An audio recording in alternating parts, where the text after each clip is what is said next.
Greetings, everyone. Your cartoonist pal Stan here with another episode of Random Encounters, the show where I use random encounter tables, like the kind you find in tabletop role-playing games, such as Dungeons and Dragons, and I use them to generate prompts for doing cartooning.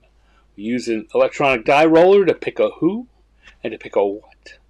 And then we put those two together, and that's what I draw.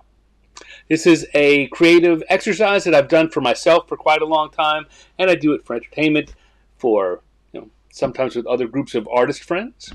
And now I do it for entertainment for anyone who's watching here. So, first of all, thank you for watching. If you haven't already, how about if, a lot of people wait till the end of the show to do this. And I might do it again at the end of the show. But I'm going to start right now and say, if you're watching this, live or on replay, doesn't really matter. If you haven't yet, why don't you please, whatever platform you're watching on, give it a like. They'll have a heart or a thumbs up or a like. It'd be great if you gave it a like. Also, I would love it if you would subscribe. Become, just that way you'll get informed when these things happen more often. It helps me out. It really does.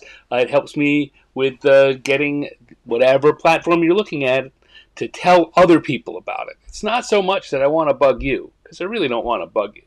But I do want to let other people who might be interested in this kind of thing know that we're here. And the best way to make that happen is to have people like and subscribe and leave comments. Leave comments. Those are all good things. So please do those things to me. If you're not watching this on YouTube, and you do use YouTube and do subscriptions there, I would appreciate it if you would become a subscriber to my YouTube channel. That's youtube.com /.com/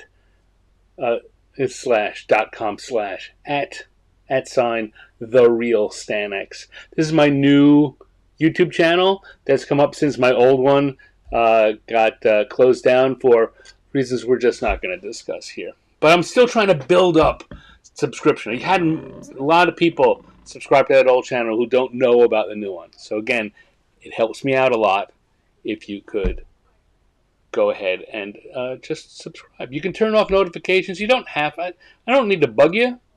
I don't want to bug you, but I do want to bug other people. Hello, Dale and Cindy. Since it's from us, maybe even Danny too. I don't know. Hi, thank you for joining. All right, well, that's enough of me doing the begathon thing. Why don't we do some actual cartooning? So I do this show because it's fun. I hope that you are doing it. You may be tuning in just because you like to listen to me talk or watch me draw, which is great. But I'm hoping to also encourage you to do a little drawing of your own. You don't have to draw the same things I'm drawing. Just grab a pen and paper or your favorite electronic drawing implement and draw for the fun of it. That is what this show is about. The fact that drawing is fun. That's why I chose this format. As I said earlier, it's a thing I do for entertainment just on my own. And it's also a good idea generating tool. So lots of fun. Please join me.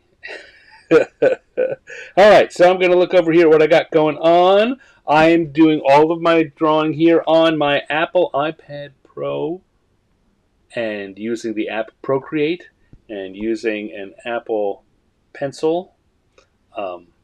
Second generation, if it matters to you. None of this is sponsored.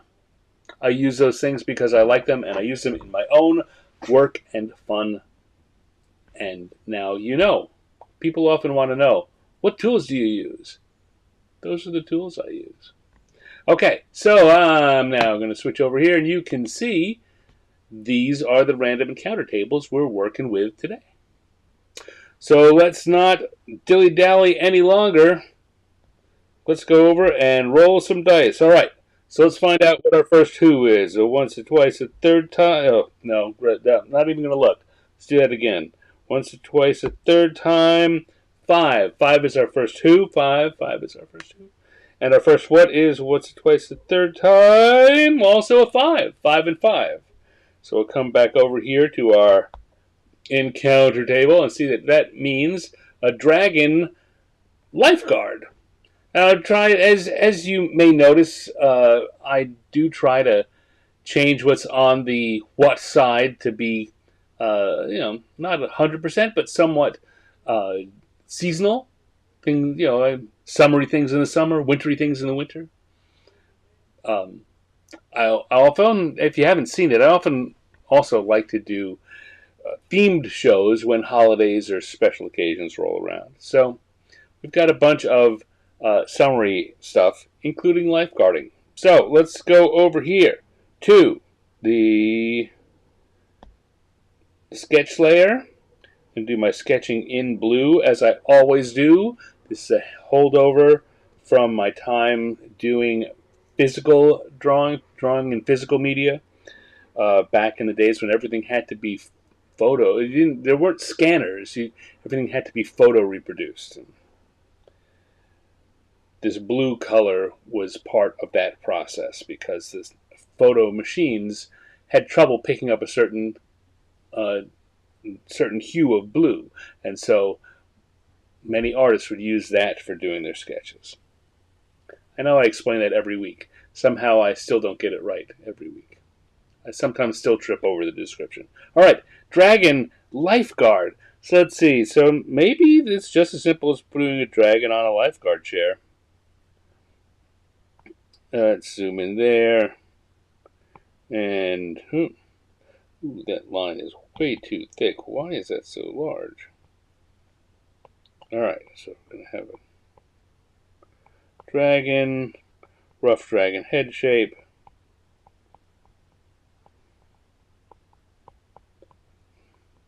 And maybe we've got to make sure the dragon's in a Speedo.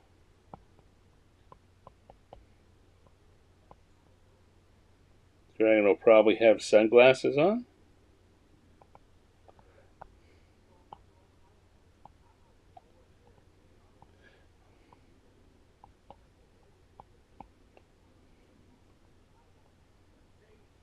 Maybe the dragon will have a whistle on a lanyard.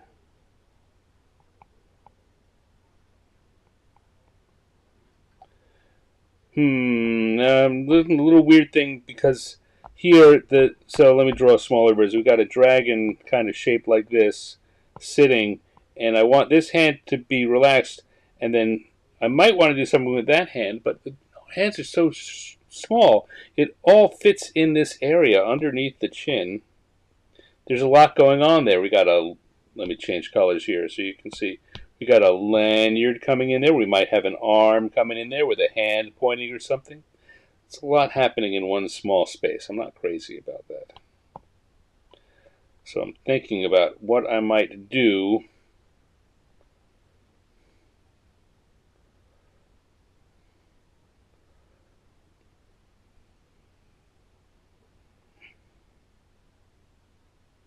What I might do to change that.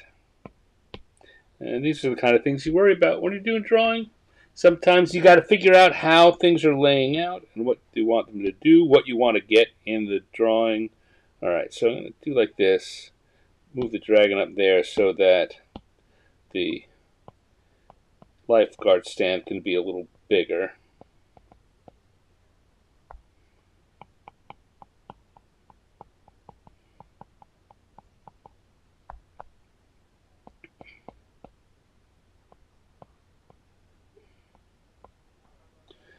Go.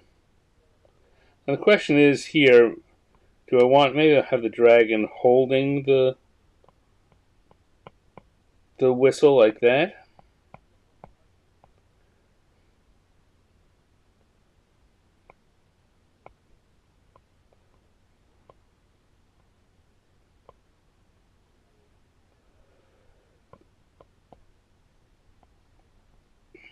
Like so.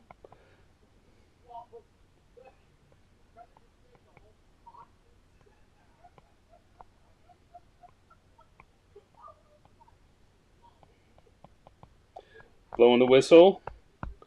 Now, I guess the question is, should this be at a beach or at a pool? Right now I've got it looking very beachy.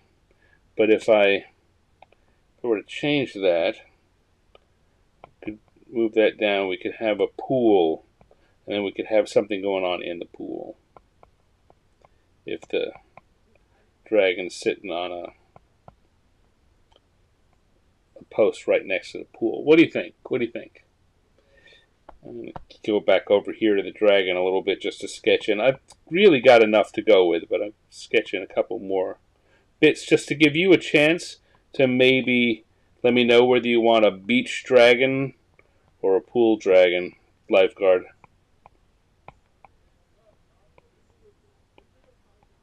And if you don't have a preference, well, then I'll just decide on my own. That's what I do. That's why I get paid the medium-sized bucks.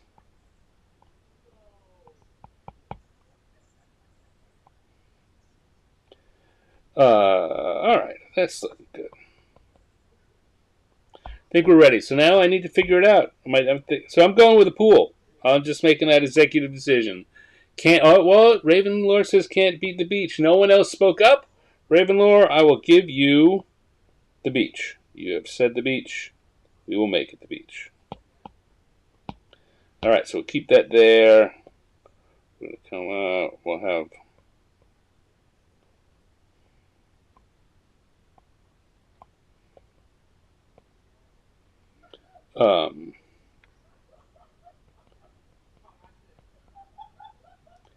maybe we can have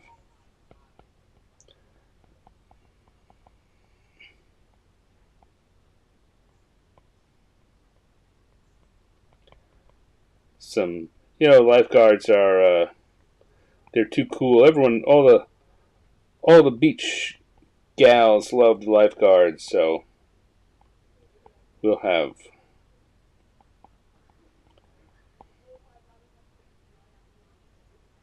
a couple of them down here just staring up at him and his dreaminess. All right, there we go. Beach Baby, Beach Baby. Anybody remember that show? Which show? San Pedro Beach Bums. Holy cats, I do remember that show. All right, here we go. Let's dive in here. And I'm going to start with a line that I'm confident in. And that's going to be his snout.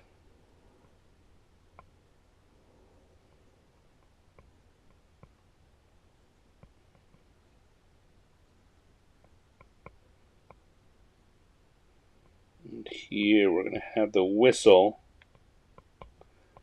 I'm not as confident about that arm. That might have to change. But with the snout,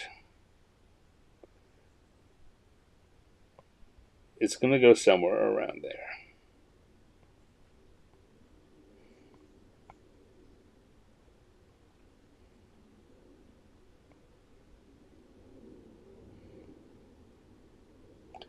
And we're going to come back here. We're going to draw his frill. Dragons have frills. That's the technical term for what's going on in the back of a dragon's head.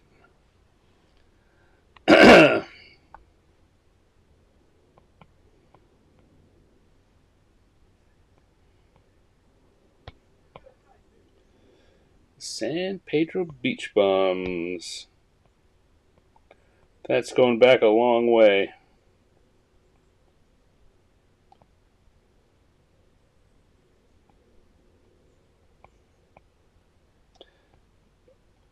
Now here's I want to put him in a Speedo because that's the way, things go on the beach.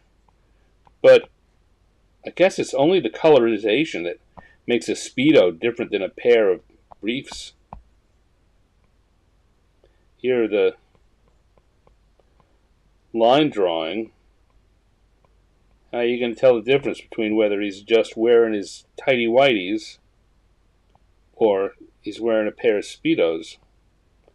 Because One's sexy, and the other's just a weird beach garment. You get arrested for wearing one, and you get invited to be a TV superstar wearing the other.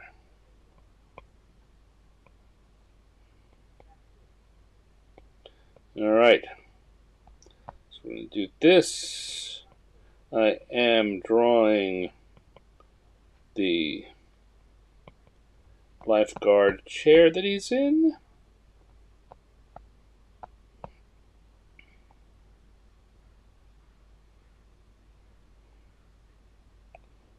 I was thinking I didn't really need to draw the frames and the lenses since they're all going to be dark, but it really wasn't looking like eyeglasses without that.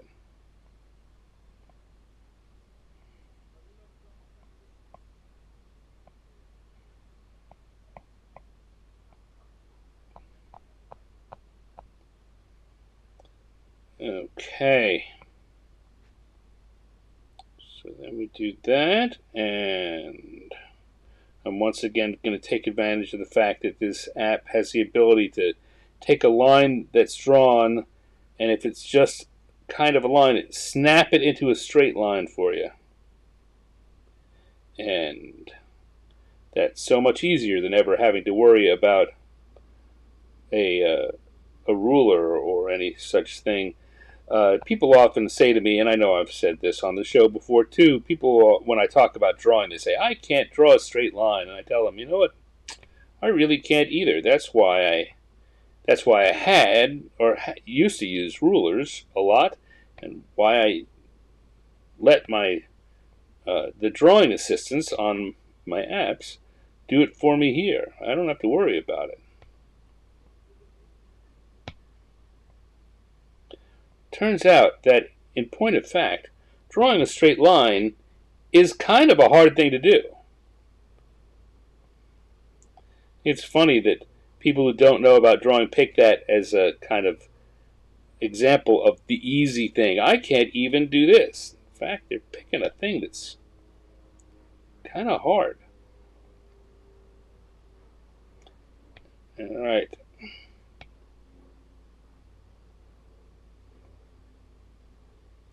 Looking good. One more rung I think ought to do it.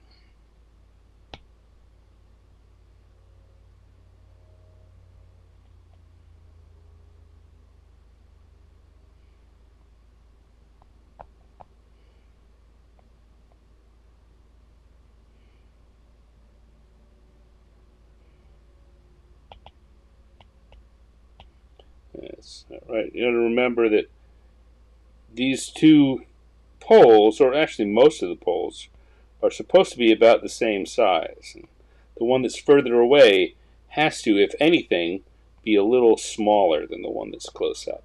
They're pretty close, so it's not that big a difference. The tightness is a difference between Speedos and briefs. Depends on what size you buy your briefs at, doesn't it?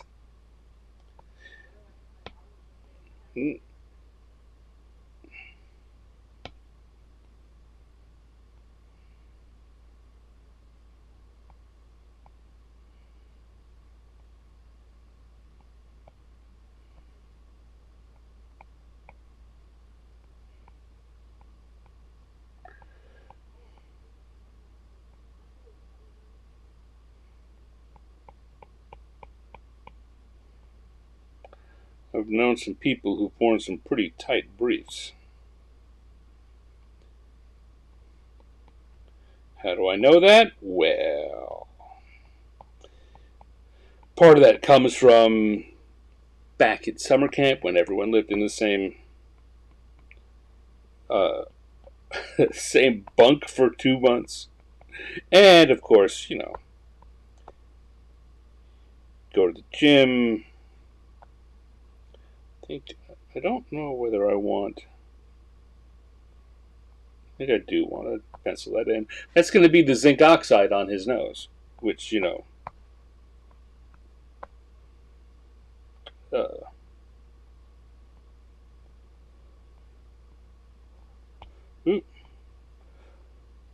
any good lifeguard is going to wear. Otherwise, his nose is going to be burned. Alright, so I'm now drawing one of the little, I think these are probably like lizard ladies or kobolds, I'm not sure. Someone who really appreciates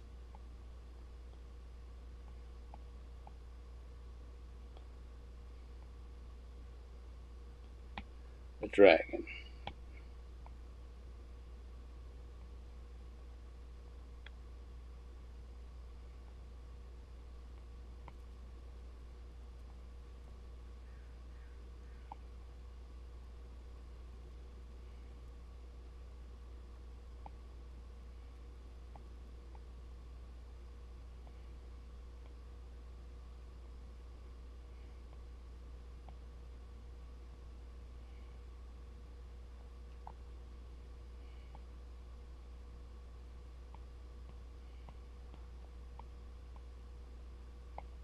And we'll give this dragon this, you know what, I guess we don't really need a friend. It can just be this one. Complicating things. If this was a drawing I was going to do for publication somewhere, I probably would put a second character over here. I think I can get away with just one.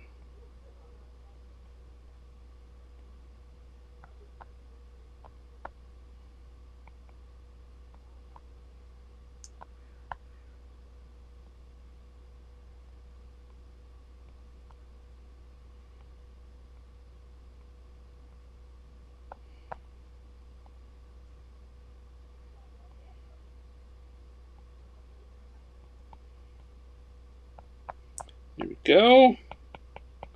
Put some dots on there to show that it's sand.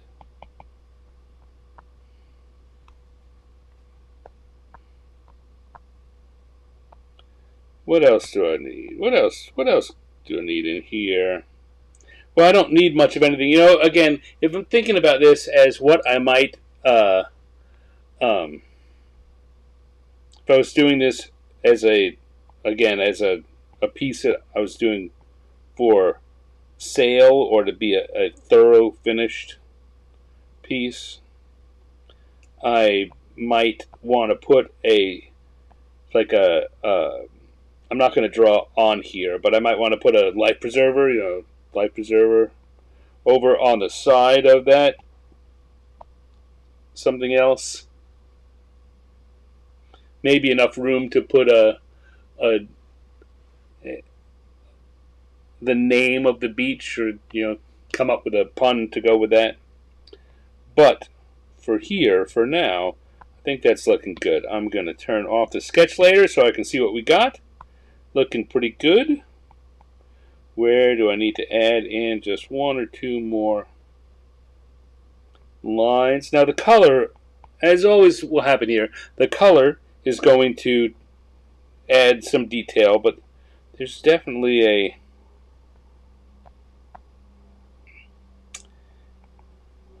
certain amount. I want the lines on them their own to tell a bit of a story.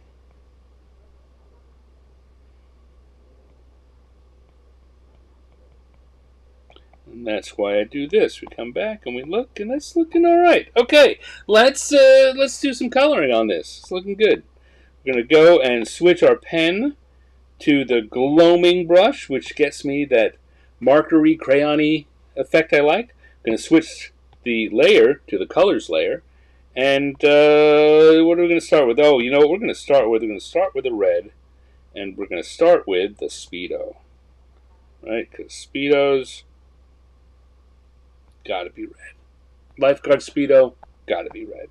We're now gonna go to the eyeglasses, the sunglasses, and I'm gonna do a bluish faux black.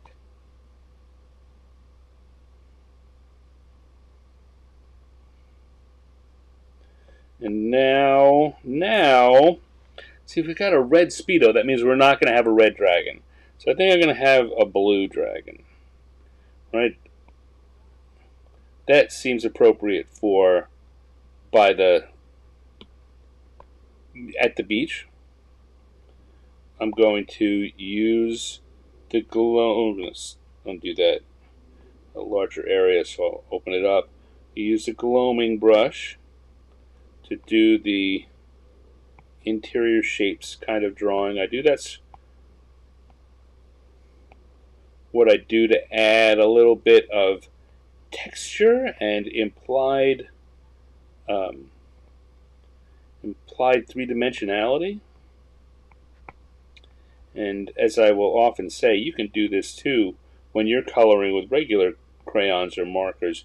You don't have to fill the space up entirely. If you look at the shapes within the shapes, the knees are circular. The knees and the thighs are different shapes. This part under here is a different shape. And so I just color in those shapes, and as I say, that gives me the impression of more detail and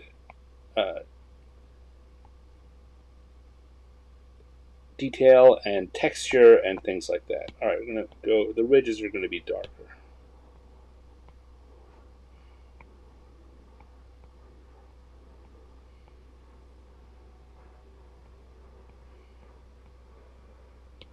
And the belly is going to be lighter. Maybe even lighter than that.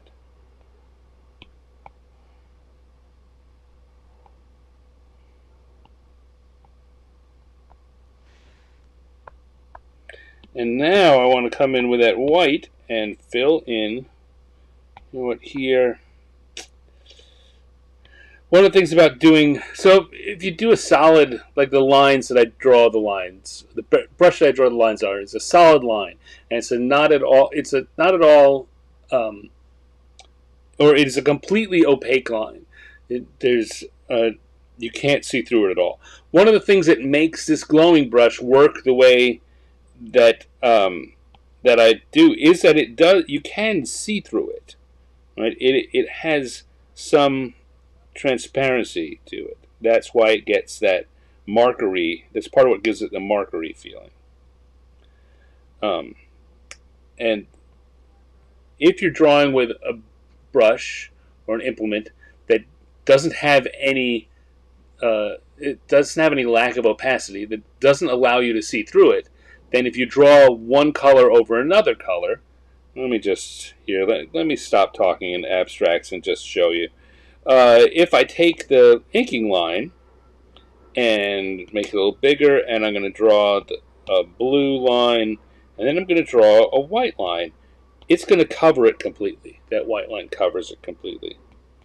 Whereas, if I'm going to do the same thing with the gloaming brush, which we can see through a little, I'm going to draw that blue line, which you can see through some, and when I draw the white line over it, you can see that it's not as white as it was, and you can still see some of the blue underneath it. So that's what I was struggling with, is I want that zinc oxide on his snout, on his nose, to not have that see-through quality. It's a lot of talk just to get to there, but what the heck. Alright. We will do that. We're going to come down here. I think we're going to make our adoring female a purplish color. Why? I don't know. I just feel like it. And that's a good enough reason. When you're doing your drawings, a lot of things like this come up. Don't worry about it. Think about it. What do you think it should be? How do you feel like it should be? Do it like that. And then we'll do a darker version of that for the spines and tail bumps. I'm going to come back to that red for the hearts in her eyes. And we will give her maybe a green bathing suit. A green one piece.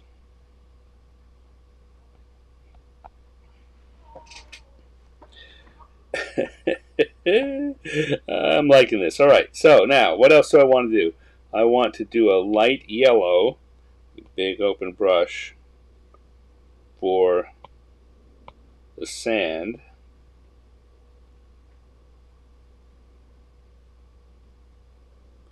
Like that.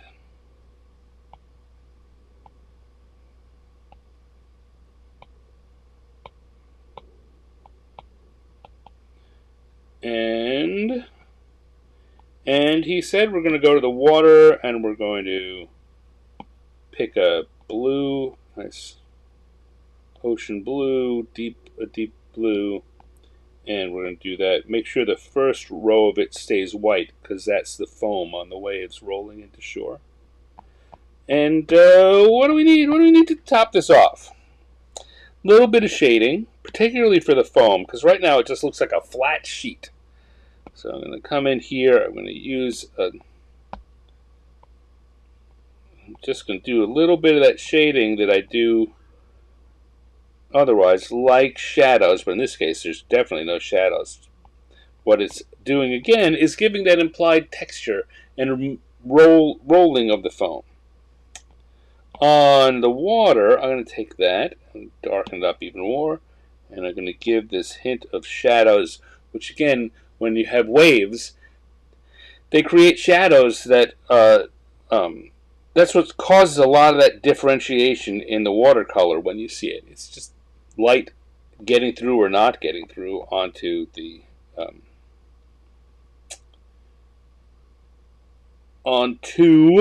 into the water. A little harder here is the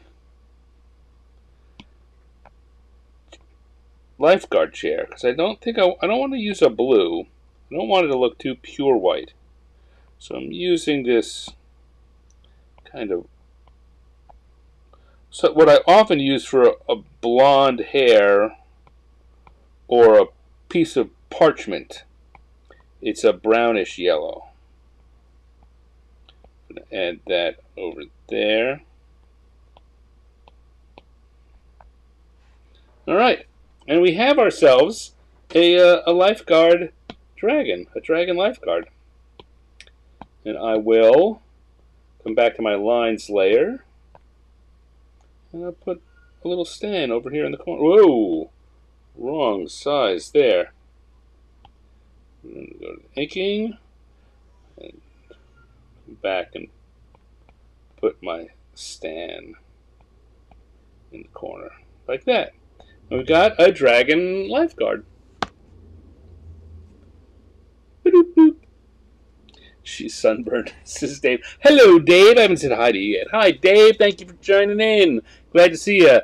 White stuff on his nose, stand between his toes. Exactly.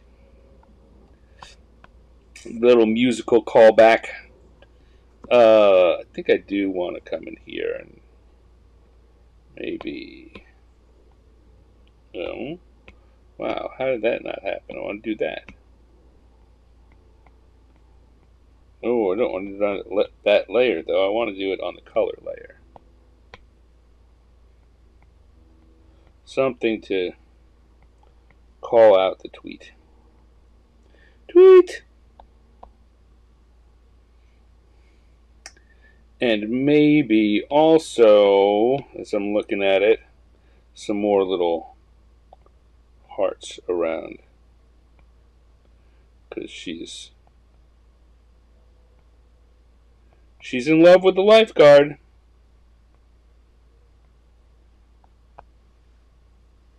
Alright, there we go. We got a dragon lifeguard. I'm going to put my machine down here for a second and do a da-da-da.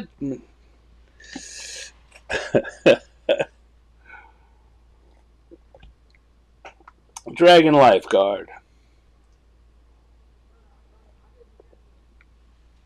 Have a sip from my diet soda.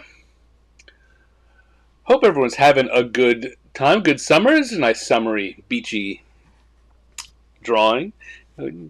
Any of you gotten to the beach or done anything exciting for your summer? I know, Dave, that you and you have been to helping out with the Boy Scout camp, at least a little.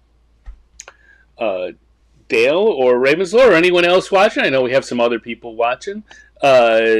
Anyone else have some fun summer activities they've been doing? Put it in the comments. And if you're watching later, put that in the comments too. I want to hear about how your summer's doing. All right. So enough of that. Let us come back here. I'll turn off round 1. I'm going to turn on round 2. I'm going to come back to our encounter tables. And it's time to roll up a second encounter. So we'll go back to the die roller and see what we get here. So what's our who for our second drawing? Go once, twice, a third time is a 6. We know that's going to be adventurers because it always is. Adventurers. And what? Once or twice, a third time 1. Adventurers. River rafting. Okay. All right. I remember last summer I put river rafting in. We wound up with vampires river rafting.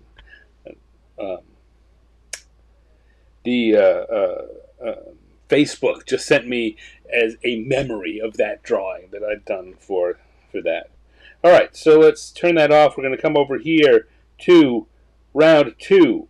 We're on the sketch layer. We've got the proper brush. We've got the proper color. We're going to do adventurers river rafting.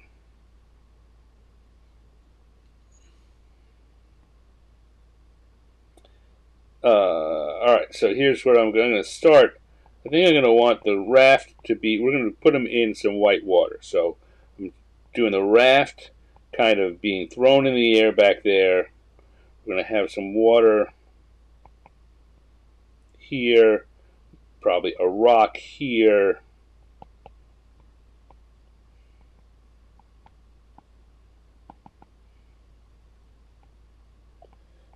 The river running back behind them like that.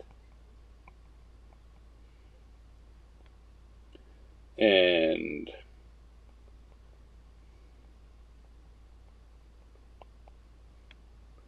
I don't know. I'm not sure. Now I'm putting details in we don't need.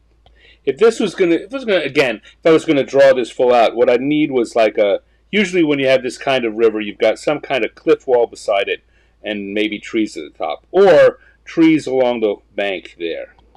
But we don't really need any of that because we're going to have this drawing and that's all we need. So I think I already have a gag. A gag has come to me that I want to do. So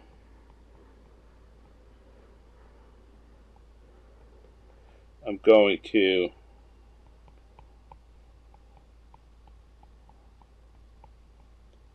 have our fighter guy here, and he's going to be using his sword as an oar. And then back here,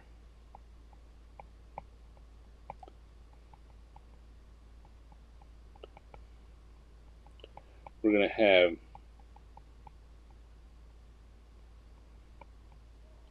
the wizardy elf using an actual oar.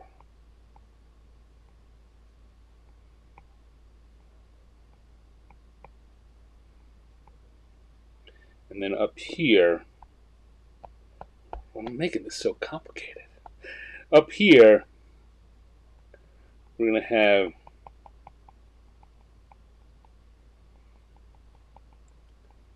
the halfling or gnome, I'm not sure which, being thrown out of the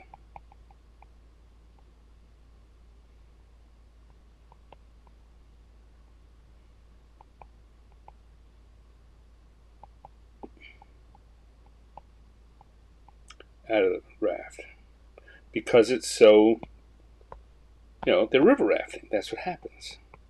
Someone gets thrown out of the raft. All right, there we go. You can expect to wield supreme executive power. Yes, well,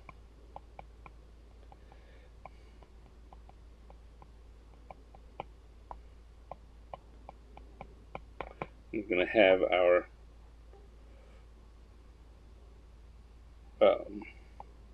fighter. I was thinking about putting him in armor, but I don't think that doesn't. I think we want this to feel like they're doing this for fun, and he's just being stupid.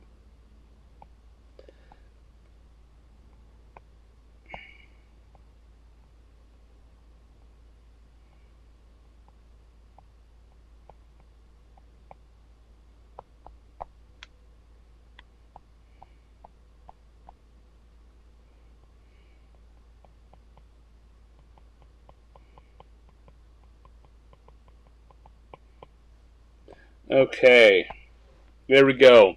That's enough sketch work.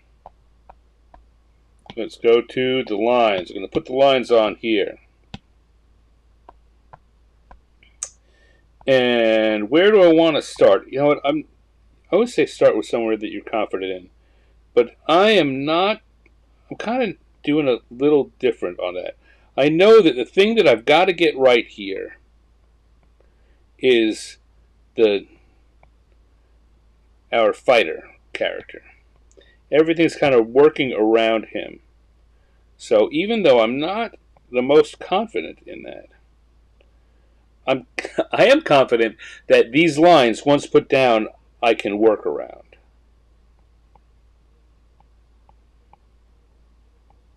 And so that's what we're going to put first.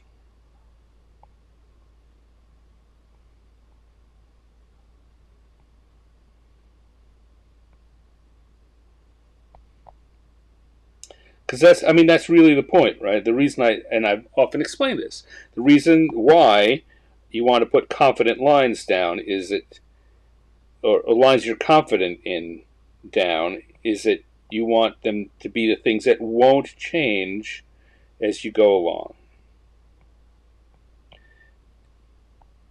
So you don't wind up having to redo the entire drawing if you make a mistake. And here, I'm going to say I'm confident that the rest of the drawing has to go around him. So even if I'm not confident necessarily in these exact lines, although they're coming together pretty well, once I get them down, and I'm happy with just him, then everything else will work around it. There we go. Okay. He's there. He's there for sure. Everything else will work around that. And you know what? Turns out that the lines I had were pretty good. I just wasn't sure about that. And I'm going to put the raft there, and there, and we'll come back to the elf. She's the next part here.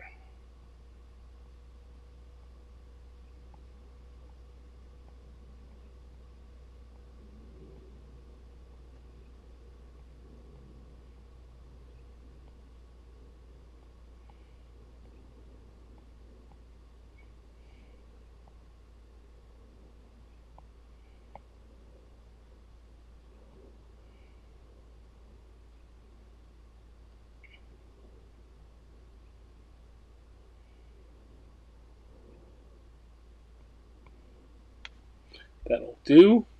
Hello, Penny Firehorse. Thank you for joining us this evening. Good to see you. How are you doing? How you feeling?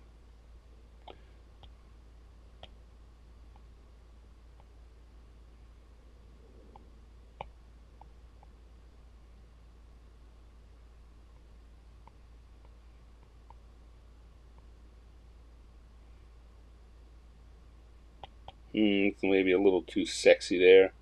I was feeling that was a Hawkeye Initiative drawing. And if you don't know what that means, well, you have to look it up.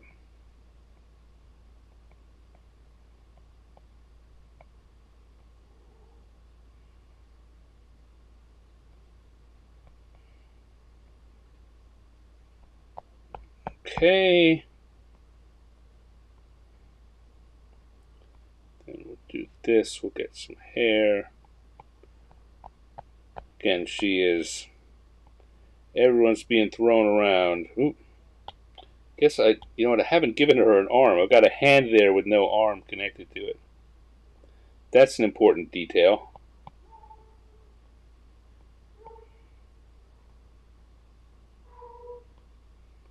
I don't know if you can hear the barking, but that's what happens when you live across the street from a dog park. Lots of dogs in the neighborhood, and lots of dogs show up and go running around out there. And they like to bark. They get all excited. Also, lots of kids. Lots of kids go and run around in the dog park. Not exactly sure why that is. Don't they have parks of their own? You'd think so. But they like the dog park. Maybe it's because they're there with their parents. I don't know. Okay, so we got that, and now we've got the halfling coming out of here. I'm going to start with his eyes. Those big, because he's freaked out.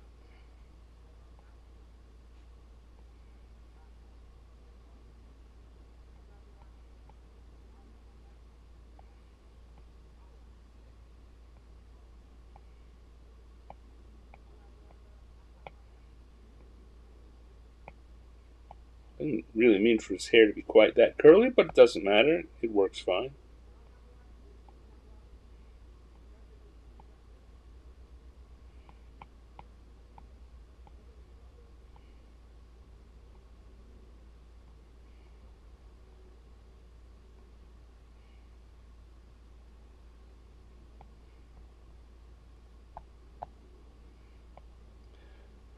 I don't know if you've noticed. So this is one of the things that when you want someone to seem off balance, having their arms, I'm doing like you can't see very much on here.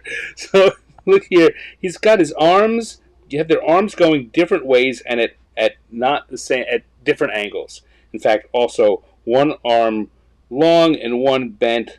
That's it. That also helps. This is the body here that I'm working off. But the other thing is, you see with both of these hands, is to have the fingers splayed. If his hands were more with the fingers cupped or in a more solid position, he wouldn't look as out of control. But one of the things that you, as you draw, should learn to do is expressions of not just faces, but of body parts. And in this case, hands, the splayed out hands, and the arms at not matching angles. That's a big part of. Same thing with the legs here. See, we got the legs. One's coming back and bent this way, and one's coming out here like that. They're not working together is really the main gist of that. That helps to give the whole thing an out of control feeling.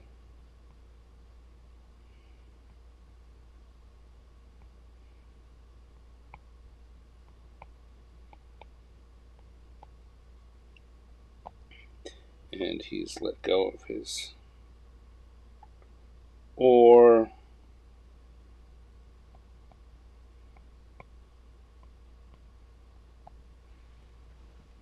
All right. I actually really like how this is looking. Okay, so now I don't usually want to do a lot of detail in the background, but here, just to get the river right, I need to have water and things in the water.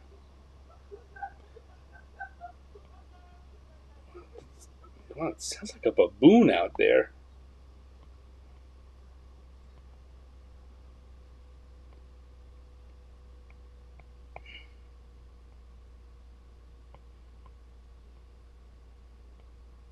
It's a dog park, not a baboon park.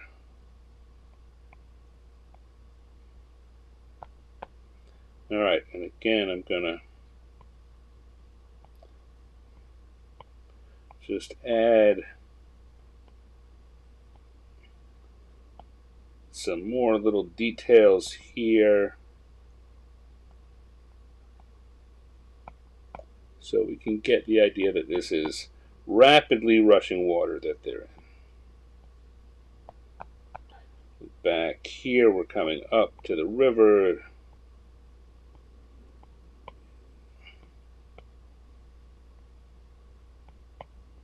More foam like that. I'm going to put another rock up here.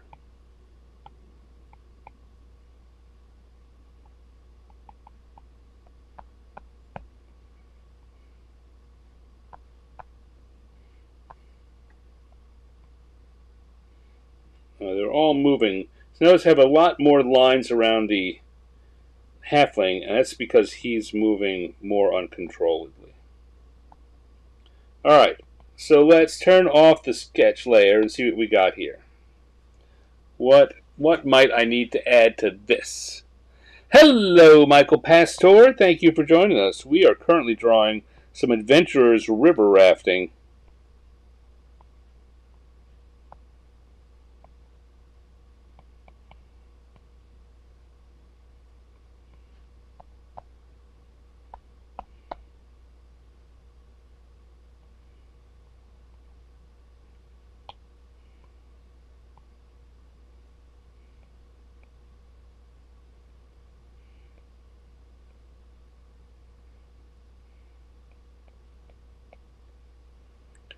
Then put a little patch on there so it doesn't seem like the world's safest raft.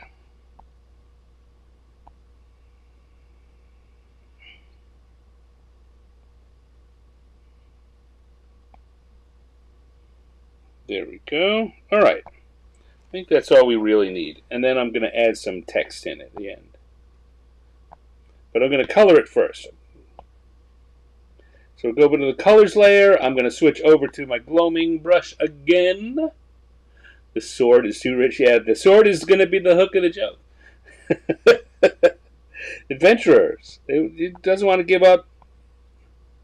Of course he's going to use his sword. He's the fighter.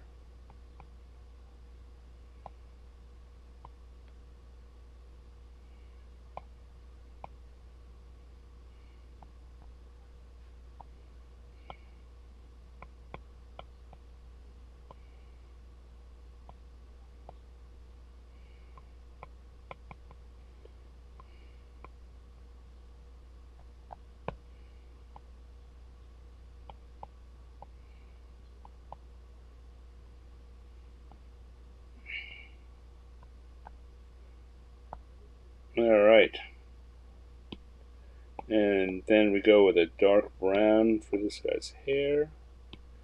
Maybe a little too dark. I'm going to try to get away, maybe not need to reduce the opacity on this coloring.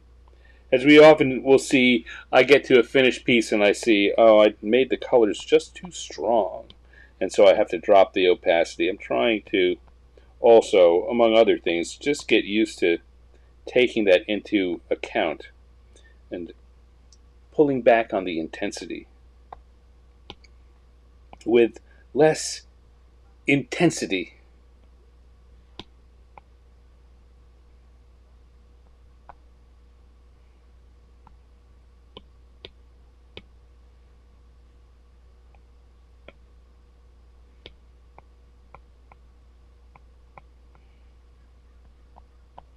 There we go.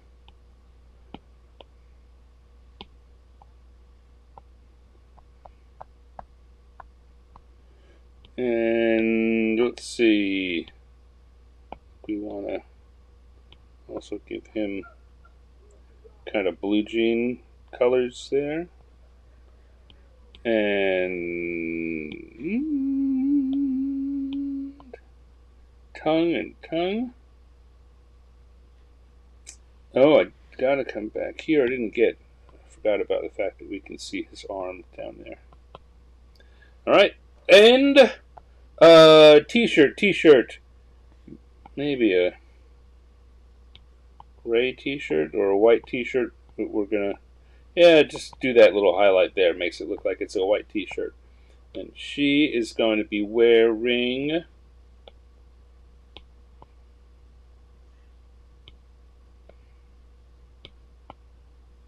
green. Well, you know, elf, right? And we will come in here with a blonde elf.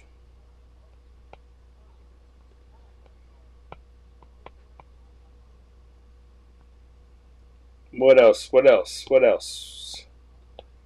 We need to have the oars, the actual oars, be the same color. Oh, of course, our raft. What color raft? An orange? Is that right? That's not right. I'm looking at that. That's not going to go. Maybe a red?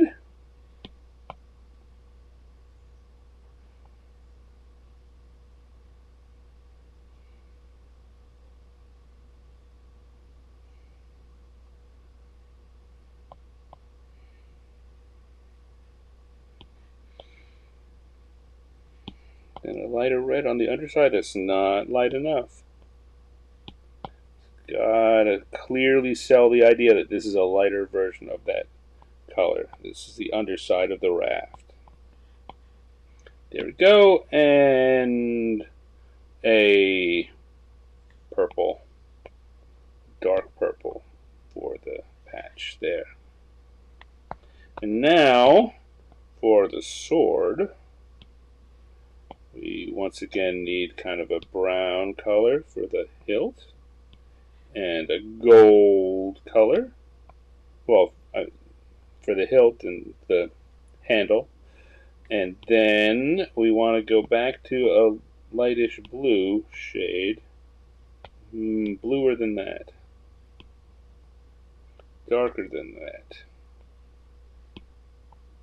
There we go, to show the sword.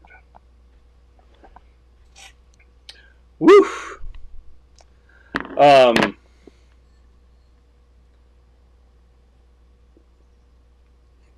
All right, now I've picked something here that's a little more complicated. We did some, of course, the ocean last time. It was a similar idea, but we've got to, again, there's where I'd have to change that out. I would have to drop the opacity if I'd kept that dark. I'm going to pull it back a bit here.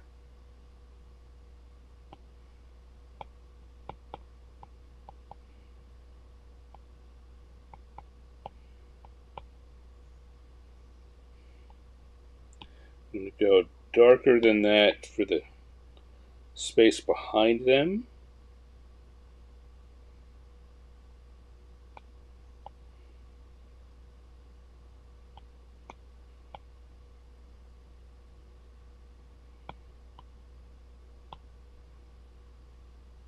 Nope, that's too dark. It needs to look like a darker version of the same thing that we've got here. So there we go. It's got to look like it's the same. This water is the same thing. It's just a little darker when it's farther away.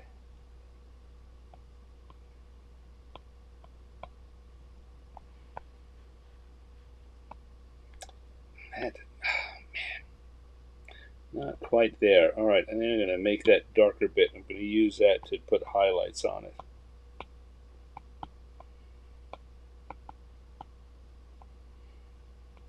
And then I'm going to use the color we had just there to put highlights on here. And that's going to help draw attention to that difference. Similarity and difference.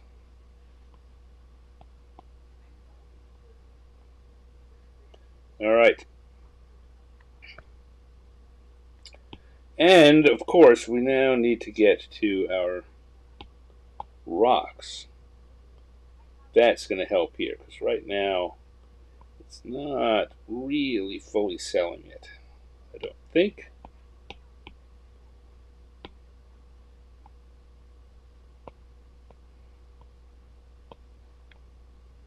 There we go.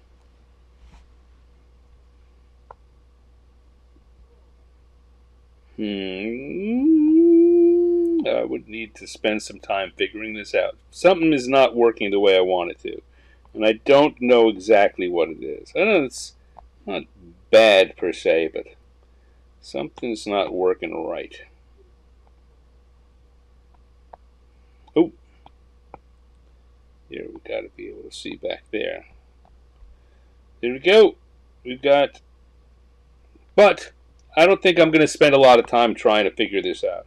It's working. It's 70% there, 60-70% there. I think the drawing is good. The coloring is where I would need to find a way to I don't think this is reading quite right with the rapids and the two different tones on the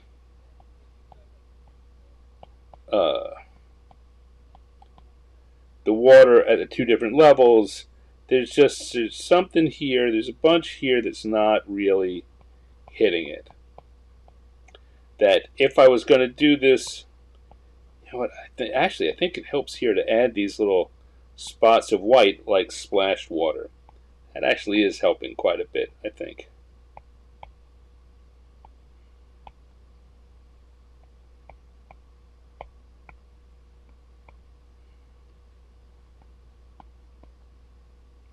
Wow. See, sometimes it's just a little thing like that. You try something out and you think, yeah, that's what it was missing. And I think I would need to go in. I'm not totally happy with how the colors have worked out on the water. I think our characters have turned out good. I'm happy with that. I am still going to look at what happens if I drop the opacity a little.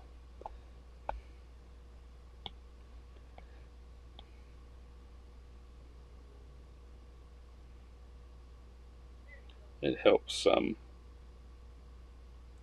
I'd like to be able to keep the characters. Now, also, if I was doing this for finished, I would be using a lot more layers, and I could very easily drop the opacity on the water without affecting the characters. I'd like to keep. I think I got the characters right. The water needs a little help. I think that if I drop it 15 or 20% here, that helps the water a great deal, but it washes the characters out too much. So it goes somewhere in the middle, just about 10%. And I will say, all right, I can live with that. And come back to the line layer, and I put my stand in the corner. And we've got ourselves, oh no, what I never did. You know what I never did? I didn't put the words on I want to put. All right, she's going to be saying,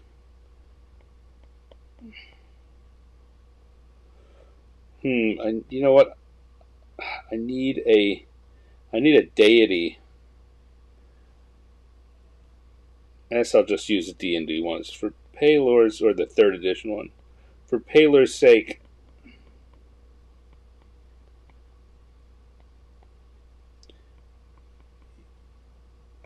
use an oar.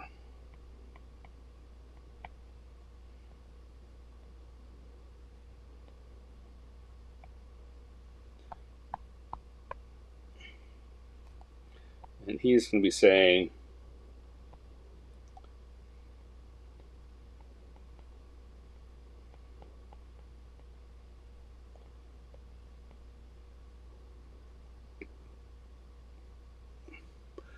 now think about it, right? Trying to think about the way the joke would land best. Right? I'm saying, for Paylor's sake, use an oar, and I'm about to have him say, but I've got proficiency with this. It probably would work better. It was for Paylor's. Why are you using that? Why are you using the sword? I don't have proficiency with an oar. I don't have proficiency with an oar. Is what I want this last line to be. See, sometimes we look at what the process of doing the drawing, and sometimes the process of building the joke. Because I do want this to be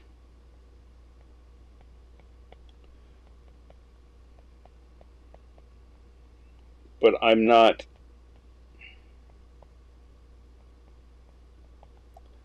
proficient.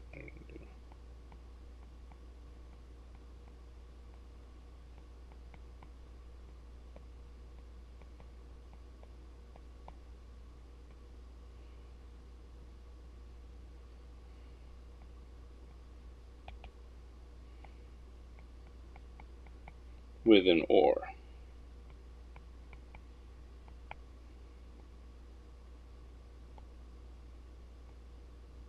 That's what I want that to be.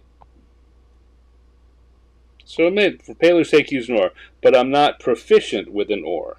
There we go. There's the joke.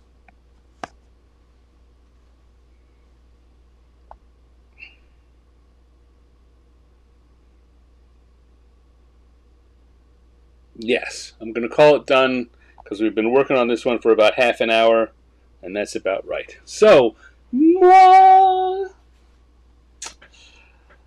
okay, one of the things to bear in mind in any situation like this is how much time you're working on it, how much time you have to work on it. Like, I don't want to spend more than half an hour on these. If they're good, and I have sometimes taken the ones I think are really good, I pull them out and I spend more time with them later. But for this, for what we're doing now, that's good. I could come back and tweak it a little, and maybe I will, because I think this is a kind of funny joke. But it's also a joke I never would have come up with if we weren't doing this random encounter stuff. This is not an idea that just rolls through the mind. Like, oh, what I need is, what I should do is stick a fighter in a raft and have him paddle with a sword. They're paddles, not oars. Well, yes, there's that too.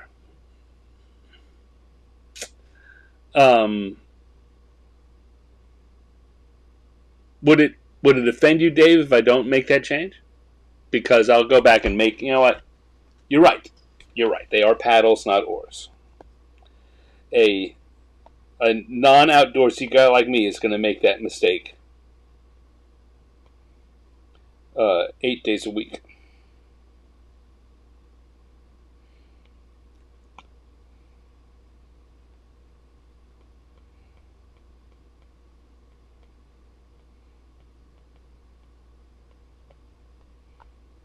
And it's going to be, for payload's sake, use a paddle.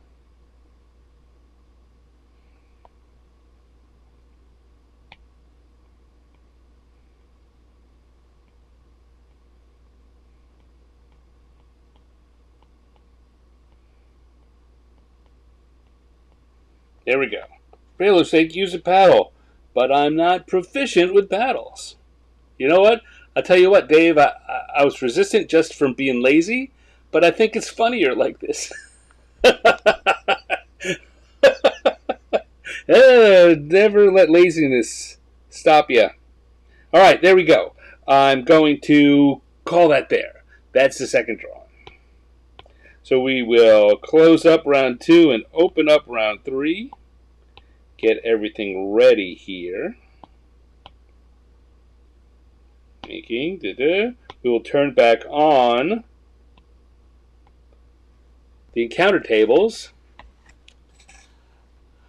Whew, yes. Oh, yeah, Michael. The alliteration of proficiency in paddles. That you're right. That is one of the reasons why that works better. Good call. Good catch.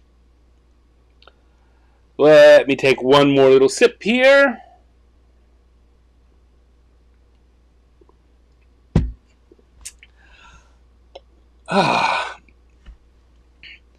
Dale says paddle is a funnier word than oar. Yeah, it is correct and funnier. I'm glad I have you folks around to straighten me out. Because I would have just gone with oar and let it be.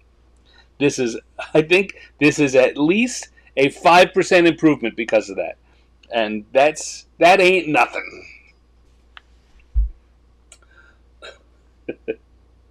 Cucamonga.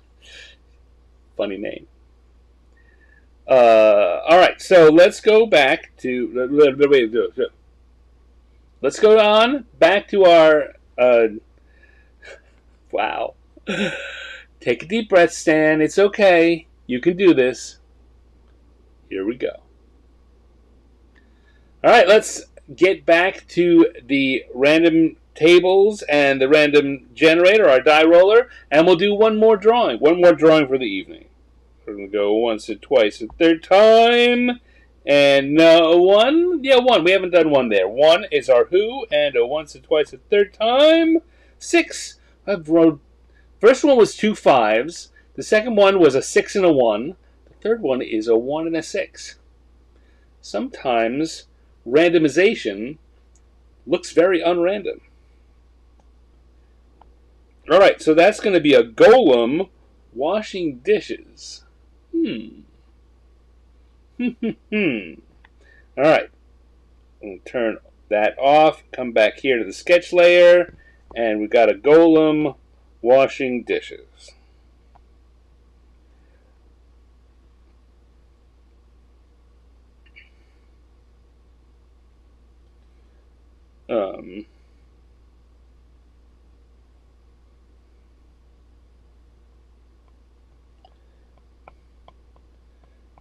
Square head. I don't know that we're going to keep the square head, but I'm going to build this guy in a very blocky way.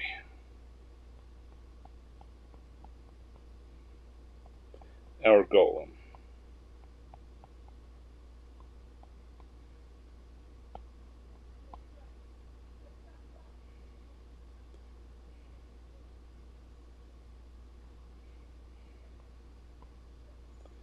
Oh, okay, I already see the joke.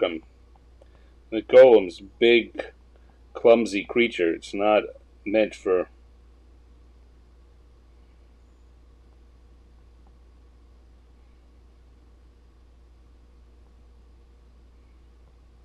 Not meant for delicate work, and I think that he's just gonna shatter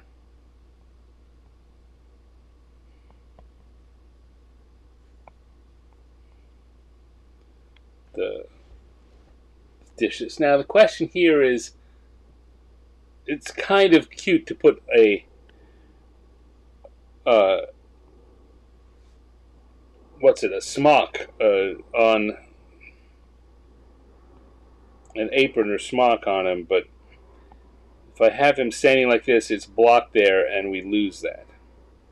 Let me just go in a little deeper and we'll draw. So we can have this. Right now I've got it facing dead on. I don't want to have him from the back because then we don't get to see that either.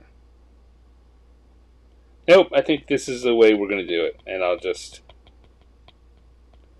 have to live with that. Alright. So we're going to have the sink, a sudsy sink, and we're going to have dishes, maybe a pot, a dirty pot,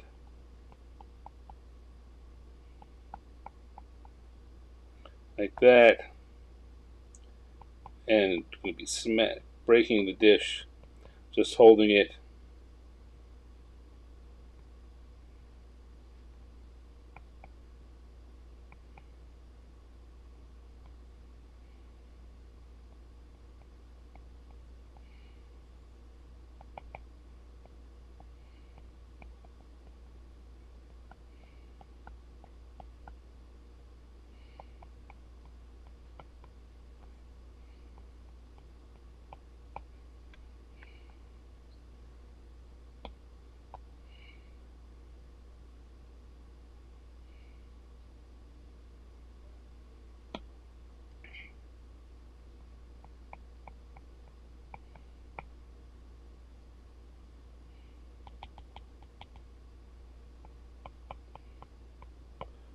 Put a sound effect down there, a crack for the dish. Alright, there we go. I don't want to figure out a little better idea for this head.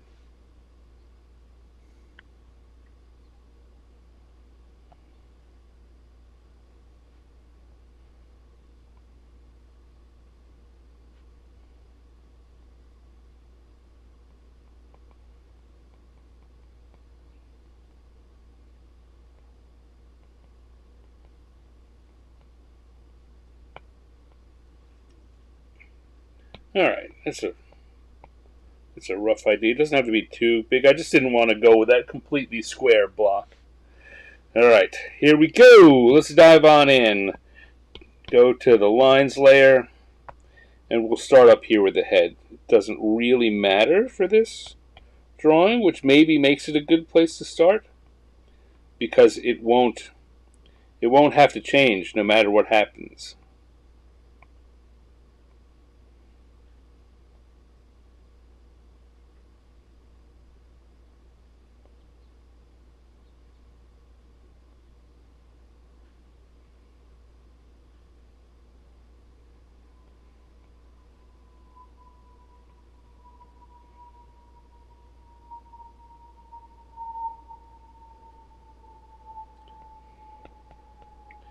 Put a little bit of texture on there.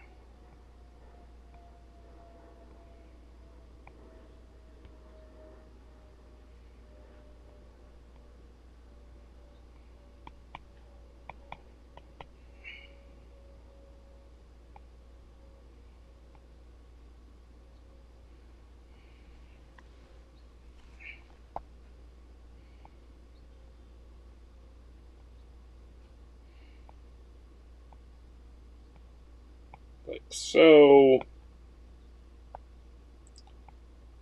Do this. He's got big shoulders. Big stony shoulders.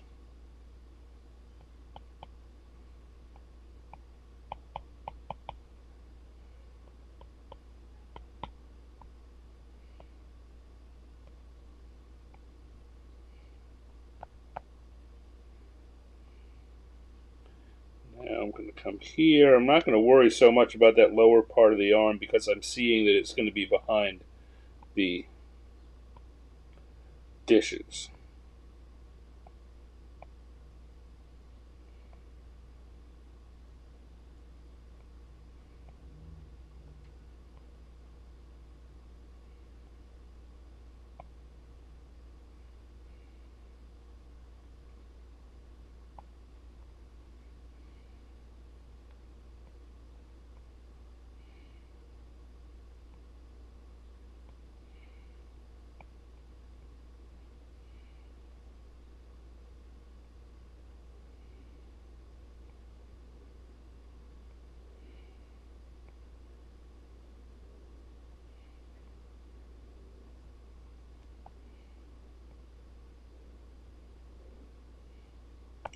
And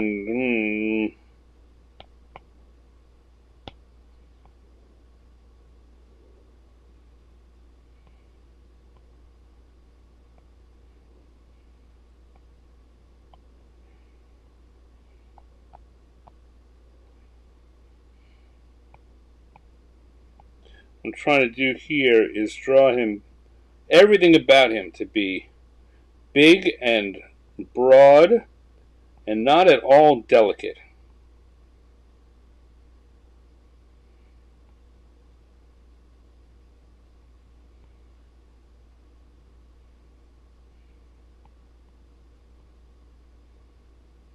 I think I'm going to leave. In fact, I'm even giving up on that idea about the apron. There's just not enough space for that, and it's one. I often talk about not wanting to confuse your viewer. There's putting in extra detail you don't need is a good way to confuse your viewer, because your viewer doesn't know when you put something on paper.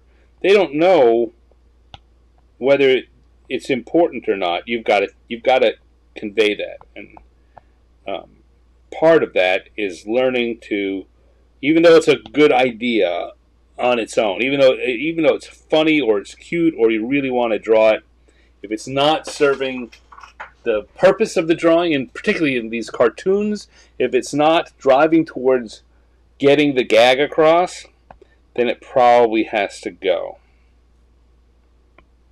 Or it's probably better if it goes. Nothing has to happen. You really want to do it, do it. For goodness sake. Don't, I'm not going to give you any rules that say you can't do a thing, but let's say if you want to to be successful at it, if you want the people looking at it to get what you're driving at, these are some best practices. It's a version of, you often hear writers are told that they have to be ready to kill their darlings, to be ready to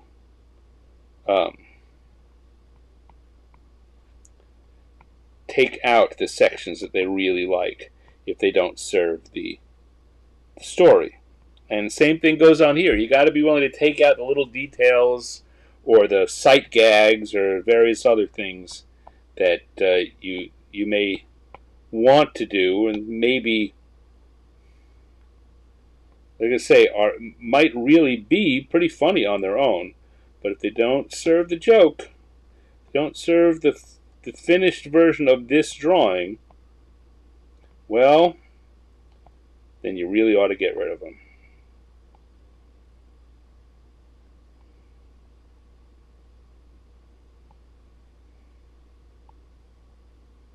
Now I drew that rough stack. Instead of drawing it like that, up and down with a single line, I'm going to use that as my guide for making this stack of dishes.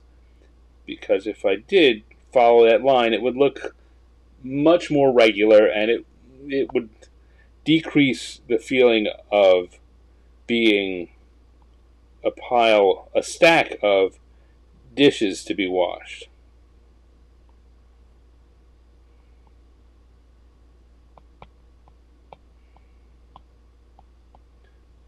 Remember that it's dishes to be washed. I'm going to put some bits of food here on the plates, the top plates.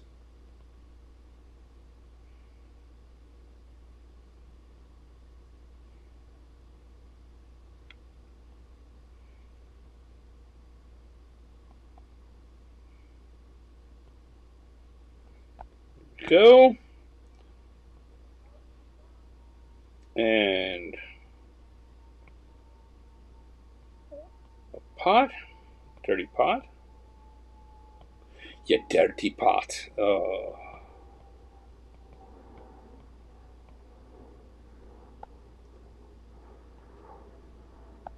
There we go. I think that's looking pretty good. I think the only real problem with that is that it's a little, just visually, everything's kind of shifted off to that right side. There's a lot of space here that's empty. It feels like something should go in there. If I were to do this over again, or if I were to worry about that, I would want to take the golem and shift him a little to the left so he's more centered. The thing I don't want to do here is I like that pot. I was talking about killing your darling. So let's see what happens if I turn off the sketch layer, grab this whole thing, and if I make it bigger and move it out, see what we're losing is the handle on the pot. Come on, get back there.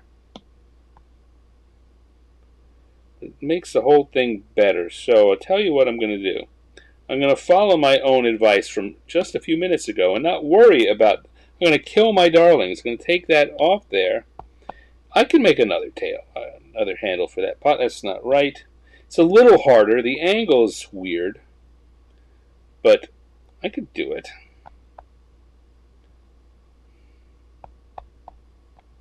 In fact, I could put it out the other direction.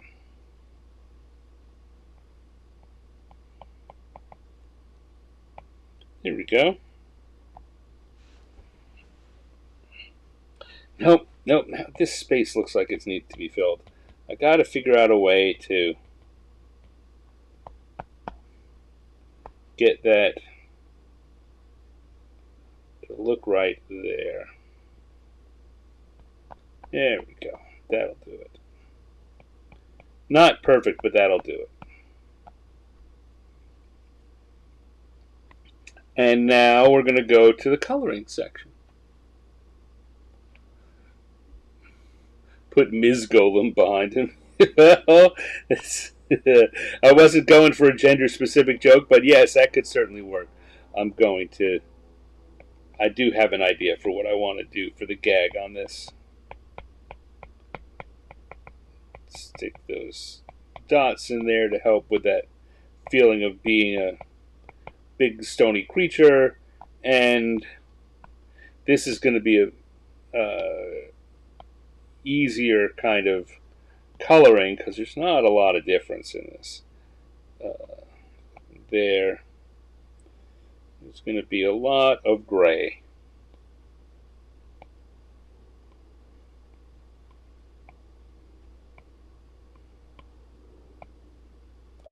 Just need to be a little careful in here because we've got the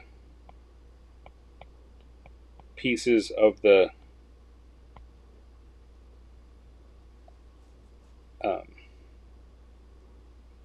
dish.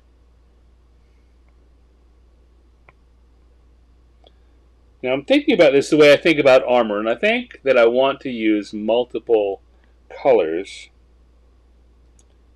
of gray, multiple shades of gray.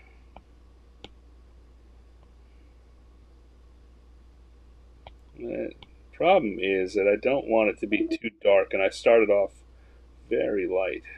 So the key might be to use grays that are based on different colors.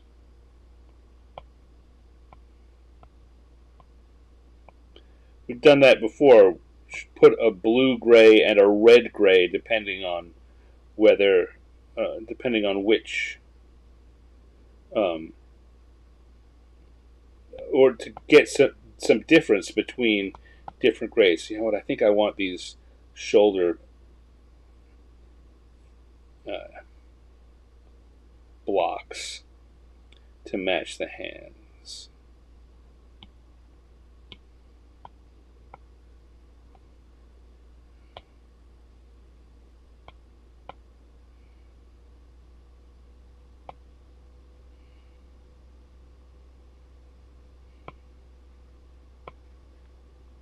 It's not as dark as the hands.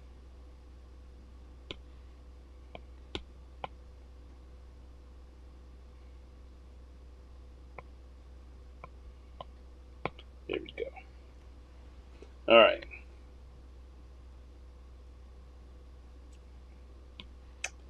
Go back to that even darker color. Put that on the side of his head. Nope, that's not working. Let's see. How about that gray for the arms? I can feel it already that I'm dropping the opacity on this.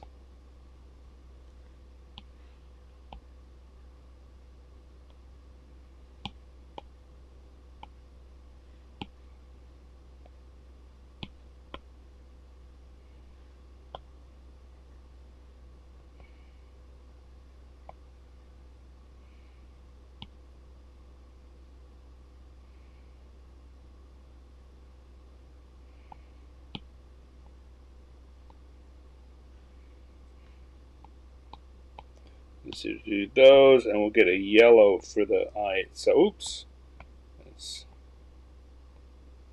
That'll help make that pop a little more.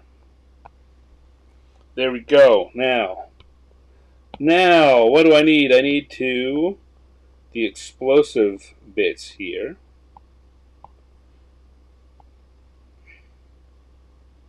And there, I want this cleaning thing to be pink, because that's funny.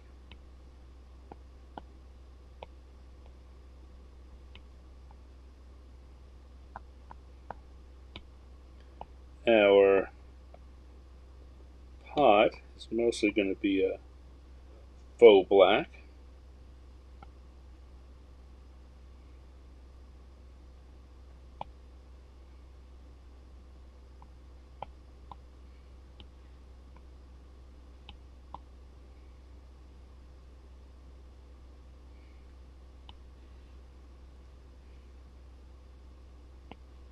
We'll make kind of a greenish color for what we're cooking.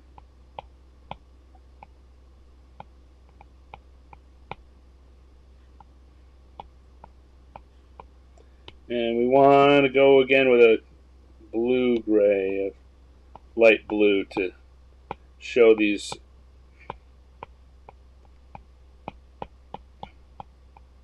plates are not just pure white. And I can come in and add a little bit of that on here so they stand out a little more. You know what now, the thing I didn't do, and I said I wanted to do, so I'm going to come above, I guess I am going to work with more layers than I need to. So I'm going to turn on our sketch again so I can see it. And in a layer above the lines layer, I'm going to come back here again, my inking brush, and I want to put in the sound effect.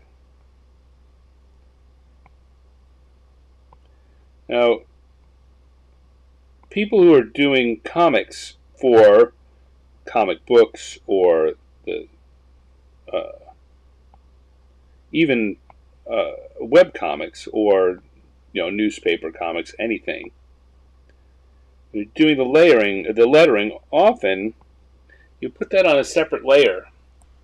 Well, if you're doing it digitally, you can put it on a separate layer. In the old days, everything had to be on one layer because it was the paper. The paper was the layer. Sometimes they would actually work with. I've seen some comic book pages where they actually put a piece of vellum or tracing paper over it, did the lettering on that, and used a solid white to block out the part underneath that they didn't want to use. Here we're kind of doing that. I'm going to use a solid color rather than a gloaming color for these, and it's going to be that red, that the same as the breaking. So again, we're going to add another layer, and I'm going to fill these letters up with the red. And though we're kind of zoomed in here, I'm sorry, I probably should have pulled back so you could see the whole picture while I'm doing this. I'm carrying it in my head.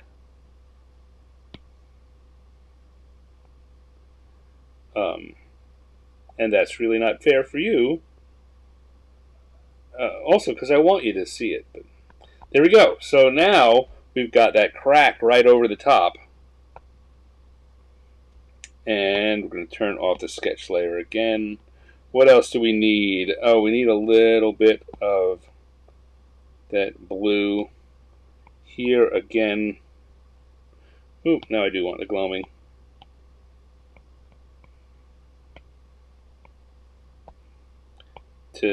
No, come on. Come on, Steven, you know what you're doing. We're going to put that on the colors layer that we use below, so that we can get the idea that the suds in the sink are suds in a sink. There we go.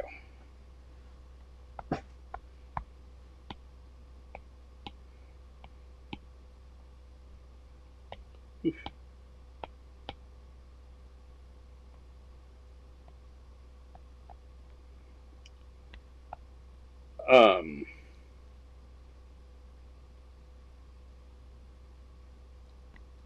Oh, just a second, just a second. I need to stretch, and I have to realize that I had an idea for what a good line for him to be saying was, and it is escaping me now because I didn't write it down.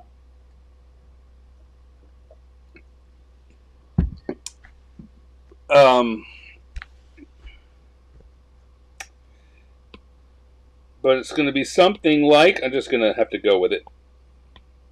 It's going to be something like, I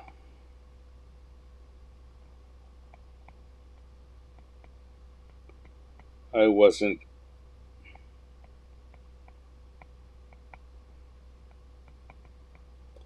made for delicate work.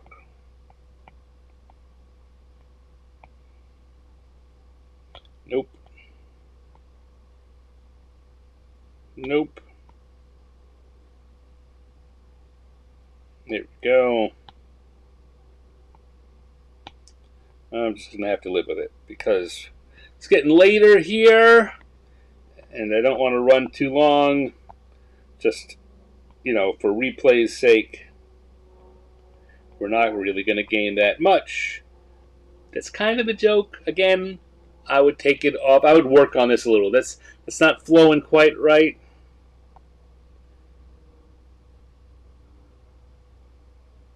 Not exactly there, but it's roughly there.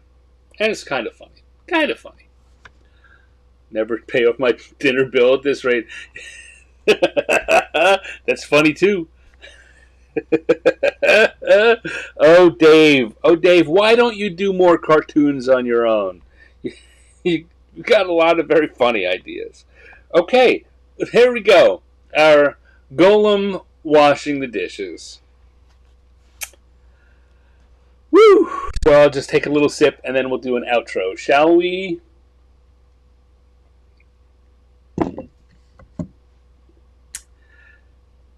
It's been another good half hour, or no? It's been more than half an hour. Come on, focus, Stan, focus. Well, it's been another good evening of improv cartooning. We here have a Golem washing the dishes. Before that, we had Adventurers River Rafting. And before that, we had a Dragon Lifeguard. Very summary set of drawings for tonight's improv cartooning show. Thank you everyone who showed up to chat and hang out with me. Dave and Ravenlore and Michael Pastor and Dale and Cindy, who I know is there also. Who else was here? There had some other visitors, didn't we? Penny was here for a while. Yeah, it was a good night. Had a lot of fun. I think we got some pretty funny drawings out of this. And a couple of them I may go the extra mile. I was saying while we're drawing them, right, that this is it for now. The goal here is to do something quick, do something funny, move on to another one. And the ones that have a nugget of something worthwhile for other use, perhaps as try to sell it as a cartoon to somewhere, though there aren't a lot of places, not a lot of markets for these subjects, or just do it for myself so I can put it out there as a finished, fully rendered cartoon and then, collect it in a book sometime, maybe. Hey, speaking of collecting things in books, I didn't even plan that segue, and it's just perfect. Speaking of collecting things in books, I and my good friend and partner, Owen K.C. Stevens, have a Kickstarter, which will be ending in 9 days. 9 days? Yeah. So just in early August. And it is, I'm going to pull this back up here, called Damn It, Owen. And I do a lot of cartoons very much like these. They're quick cartoons that are based on things that Owen has posted or occasionally said in interactions. And I think that's funny. That should be a cartoon. And so I draw them in very, very much the same way that I do on this show. It's meant to be quick, get it down, put color in it maybe, but don't spend too long. Don't be precious about getting all the lines right and the coloring perfect. Get it done. Get it posted quickly. It's kind of, it's a kind of improv. What I want to do is have that feeling online when that Owen says something and magically a cartoon appears. Kind of like the little butterfly Owen fairies that I've got on the cover and here. You can go to dammitowen.com and that'll take you over to the Kickstarter page where where it's going right now. Like I say, we've got about 9 days left, so don't wait too long. At the very least, go over and click Remind Me on it. We'd be very, very pleased if you would pitch in either, with some money if this thing sounds interesting to you. But even more, if it doesn't, we could really use the help spreading the word. So if you wanna be of great service, very much appreciated, if you could share this link with people that you know. Let them know. People who like these kind of cartoons. It's going to have over 100 cartoons in it. Uh, all of them, many of them have been seen, but again, because of what they don't have a. It's hard to find them all. They're kind of scattered all over the place in the internet. This book is going to collect them. And in case you don't know, one of the reasons that we're doing this, in fact, the reason that we're doing it now, is that Owen had a cancer diagnosis, and he's got a lot of medical debt that's piling up, and so we're trying to find projects that we can put out that will generate money that don't require him to take away from the fact that most of his time is spent doing things about getting better.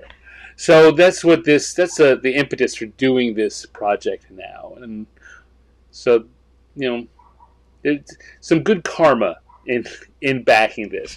A lot of the money is going to go to help Owen with his medical expenses and help him to recover from cancer. So please, as I say, I'm not asking you if you don't have the money. I'm not asking you to give money you don't have. If you have money and this sounds interesting to you, then by all means, please come, back it, buy the book. If you don't, then please just take this URL, this dammitowen.com, this link, and share it with your friends. Tell people about the